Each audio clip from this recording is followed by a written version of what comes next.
Hello साथियों, देखो आज हम लोग शुरू करेंगे ग्रुप डी के मतलब कौन कौन से टॉपिक है जो सबसे पहले पढ़ने चाहिए, कौन कौन से टॉपिक जो बाद में पढ़ने चाहिए, कैसे मॉक टेस्ट देना चाहिए, क्या क्या इसमें पढ़ना है, कैसे आप अपनी मैथ को और ज़्यादा अच्छा कर सकते हैं। ग्रुप डी में 25 नंबर की मैथ आती है, 25 में से कैसे आप 23, 24, 25 के 25 बना सकते हो। पूरी एक एक वीडियो के बारे में हम लोग बात करेंगे, ठीक है। पूरी एक एक चीज़ों के बारे में समझेंगे। हमने बहुत सारा चीज़ लिखा हुआ है इसके अंदर। तो चलिए हम लोग शुरू करते हैं, ठीक है। वीडियो को पहली बार आए तो लाइक शेयर सब्सक्राइब जरूर कर दें।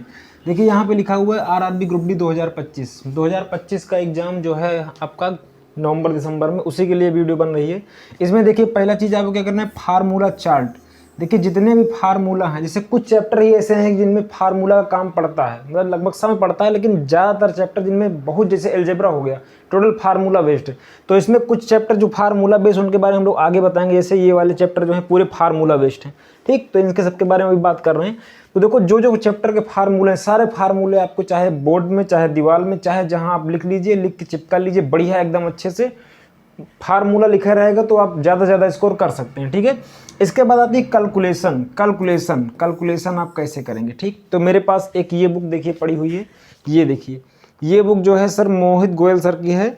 और ये बुक इतनी बढ़िया है, मतलब इसमें कैलकुलेशन के मामले में आप कोई से कोई बड़ी से बड़ी कैलकुलेशन आसानी से कर सकते हैं। फिलहाल आपका टाइम जरूर बचाएगी ये बुक, तो अगर आप चाहे तो ले सकते हैं इस बुक को, ठीक है। तो इस बुक को आप चाहो तो ले सकते हो, कैलकुलेशन के लिए सबसे बेस्ट बुक है। और आप यूट्यूब पे सर्च कर सकते हैं मोहित गोयल सर, तो मिल जाएगा आपको यूट्यूब पे चैनल भी, आप एक दो वीडियो देख सकते हैं, ठीक है। तो क्योंकि कैलकुलेशन नहीं रहेगी तो आपकी स्पीड नहीं रहेगी, और जहां आप स्पीड कम करें तहां आप क्वेश्चन को स्किप कर देंगे, क्वेश्चन को आप स्किप कर देंगे, मतलब क्वेश्चन कम करेंगे, ठीक है। तो देखो अगला, आगे देखो, कैलकुलेशन का ही एक बहुत ज़्यादा महत्वपूर्ण पार्ट है ये। इसमें क्या है कि आप टेबल आपको कम से कम 30 नहीं तो 25 तो आनी ही आनी चाहिए। अब देखो टेबल याद करो इतना समय नहीं है, तो हो सकता है आप 30 नहीं याद करो, लेकिन 25 से कम पे काम नहीं चलेगा। 25 का टेबल जरूर याद करना। जो प्राइम नंबर्स हैं, जैसे मान लीजिए 23, आपको 23 का टेबल आना चाहिए, 23 का टेबल आना चाहिए, ठीक है। जैसे 25 प्राइम नंबर नहीं, फिर भी 25 का, क्योंकि 25 बहुत ज़्यादा काम आता है संख्या काटने के लिए, ठीक है। 21 एक नंबर है, 21 भी प्राइम नहीं है, लेकिन फिर भी 21 का काम ज़्यादा आता है। 22 का काम उतना नहीं आता है, क्योंकि 11 से भी कट जाएगा। 23 तो मोस्ट इंपॉर्टेंट, 23 का पहाड़ा तो आपको याद ही करना, हो सके तो आपको 31 हुआ, 37 हुआ, ये सब पहाड़ भी याद कर लो, क्योंकि इन सब चीज़ों से नंबर कोई ना कोई बहुत बड़ा नंबर होता है, यही नंबर से कटता है, ठीक है। अगली चीज़ इसमें क्या है कि आप परसेंटेज से फ्रैक्शन बना सकते हैं, फ्रैक्शन बना पाओ। 16 से 2/3, 1/6, 1 = 100, 1/2 50, 1/3 33 से 1/3 है ना, 1/4 25%, 1/5 20, 1/6 16 से 2/7। इस तरह आपको कम से कम 20 तक 25 तक याद होना चाहिए, ठीक है। आप जिससे कि क्या करो कि तुरंत बना दो, इसका गुणा ना करना पड़े। 6 3 18 18, 16 3 48, 2 50, 50/3, फिर गुणा कर रहे हो 1/100 से गुणा कर रहे हो, तो मतलब उसमें बहुत ज़्यादा दिक्कत हो जाएगी, ठीक है। आपका बनेगा नहीं। अगर कोई से पर नहीं आता तो ऐसे करेगा, 16 3 48, 48 2 50, 50/3, और गुणा किससे करेगा, परसेंटेज है तो 100 से 1/100 से गुणा करेगा। 50 1 50, 50 दूनी 100, 3 दूनी 6, तो 1/6। इतना टाइम लग रहा है। ये टाइम आपका जो 2-3 सेकंड बचेगा वही आपका यहाँ पे यूज हो जाएगा। जैसे 2/3, ये क्या है, ये फ्रैक्शन है, यानी भिन्न है। भिन्न से आप परसेंटेज बना लीजिए, भिन्न से डायरेक्ट पर। जैसे 1/3 कितना हो, 33 से 1/3, ये 33.3333 होता है। तो 2/2 से गुणा कर दिए तो 66 से 2/3, यानी 66.66% हो जाएगा, ठीक है। तो आप परसेंटेज से फ्रैक्शन भी बना सकें और फ्रैक्शन से परसेंटेज भी बना सकें, ऐसी आपकी क्षमता होनी चाहिए, ठीक है, जिससे आपका टाइम बहुत ज़्यादा बचेगा, ठीक है।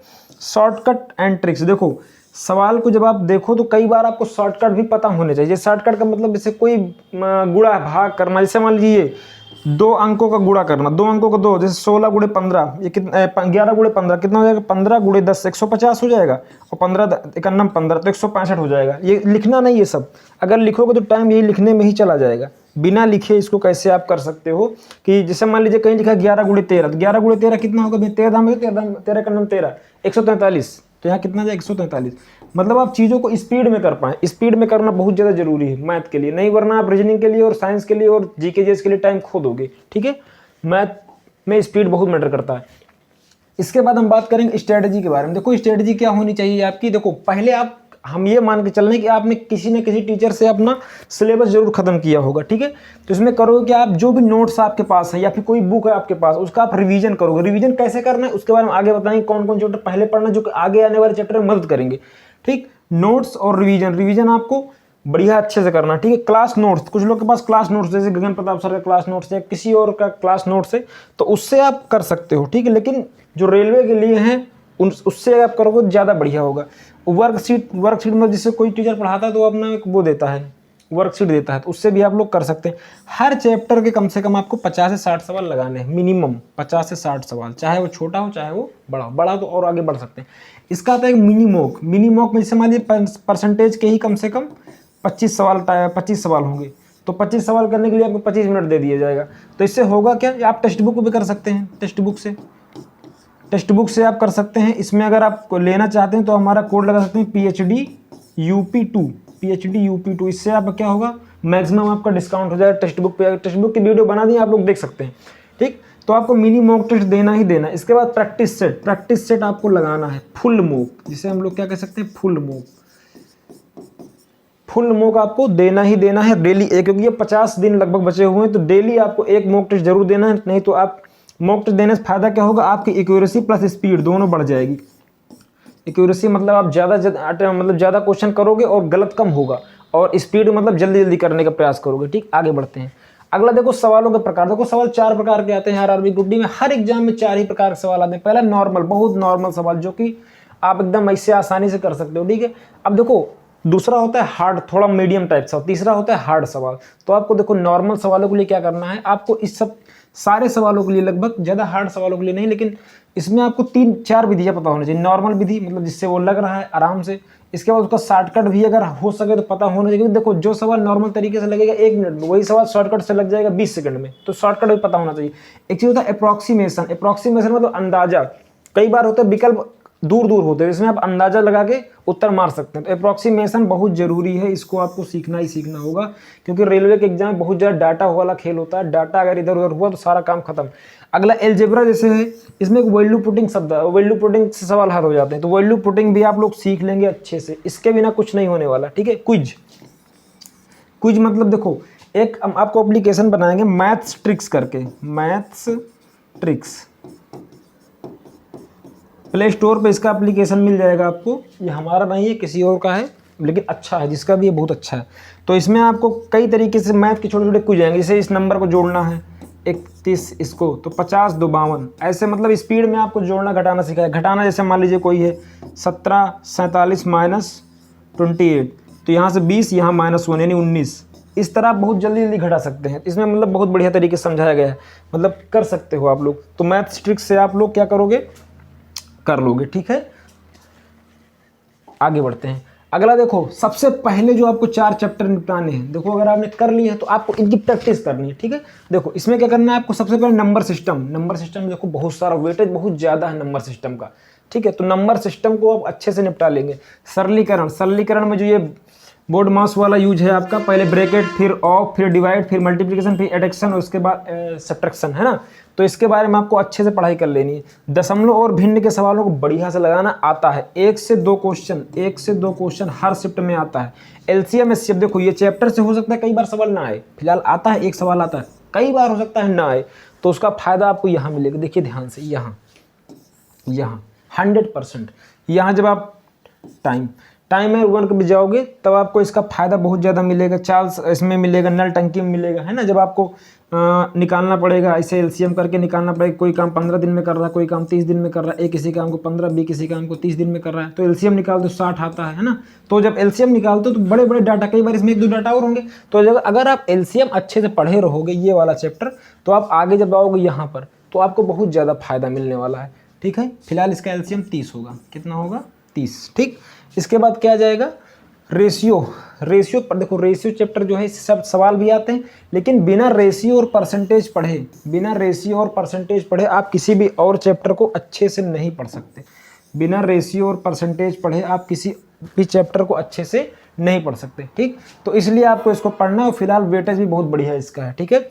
इसके बाद प्रॉफिट एंड लॉस, ये 3 चैप्टर ऐसे हैं जिनमें से 3 से 5 क्वेश्चन केवल यही 3 चैप्टर से आते ही आते हैं। सीआई से 1 क्वेश्चन पक्का रख लीजिए, ठीक है। टाइम एंड वर्क, नलटंकी से कुछ कहा नहीं जा सकता। त्रिकोणमिति से कई बार आता है और कई बार नहीं आता, ठीक है। तो इन चैप्टर को आप पहले आपको पीछे वाले करने हैं, मतलब ये नंबर सिस्टम, सरलीकरण, दशमलव भिन्न एंड एलसीएम एंड एचसीएफ, ठीक। इससे ये बेस आपका बना देगा, इससे आपका आधार बन जाएगा। आधार बनने के बाद आप यहाँ आओगे, इन दोनों के बिना मैथ पढ़ी नहीं जा सकती, तो इसको पढ़ लोगे। प्रॉफिट एंड लॉस का बढ़िया वेटेज है, ठीक, जिसमें समान विक्रय मूल्य होता है, वो वाला सवाल ज़्यादातर आता है। टाइम एंड वर्क, नलटंकी, त्रिकोणमिति, ठीक, इसको आप कर लोगे। आगे बढ़ते हैं। अगला देखो क्या है, याद करने वाली, ये फार्मूला बेस है सारे, ये सारे जो हैं आगे वाले फार्मूला बेस सवाल हैं, ठीक, मतलब चैप्टर हैं। तो इसमें आपको क्या करना, एल्जेब्रा अच्छे से पढ़ लेना, बीजगणित, इसी में वैल्यू पुटिंग आती है, वैल्यू पुटिंग आप सीख लोगे तो ये चैप्टर आपके लिए आसान हो जाएगा। मेंसुरेशन में 2D 3D के चैप्टर, आपको 2D 3D वाले जो सवाल हैं, 2 सवाल लिख लीजिए, एक 2D का और एक 3D का, आता ही आता है। ज्योमेट्री से 1 से 2 कई बार आता है, कई बार नहीं आता। ऊंचाई दूरी से कई बार आता है, कई बार नहीं आता। बहुलक से कई बार आता है। DI तो आता ही आता है, DI से 1 से 2 क्वेश्चन, ठीक। तो इस तरह से अगर आप अपनी तैयारी करते हैं तो आप बहुत ज़्यादा अच्छे नंबर कर सकते हैं। तो आपको किन किन बातों का ध्यान रखना है, सबसे पहले आपको इन बातों का ध्यान रखना है।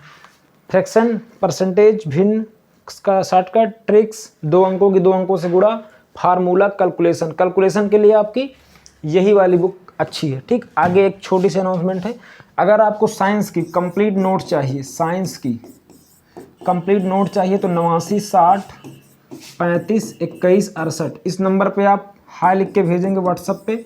आपको 49 रुपीज़ पे करना पड़ेगा। आपको पूरी NCERT बेस्ड नोट्स मिलेगी, handwritten, NCERT based notes मिलेगी, हैंड रिटन, बढ़िया नोट्स मिलेगी, ठीक। न्यूमेरिकल नहीं रहेगा, पहले डिस्क्लेमर बता देते हैं, ठीक। क्लास 10th की, ठीक, और इसमें प्लस क्लास 9th की, 10th और 9th दोनों की आपको NCERT बेस्ड मिल जाएगी, चैप्टर वाइज बढ़िया अच्छे से, ठीक। तो आप इसको चाहें तो ले सकते हैं, ना चाहें तो कोई दिक्कत वाली बात नहीं है। अगर चैनल पहली बार आए हैं तो लाइक, शेयर और सब्सक्राइब जरूर करें।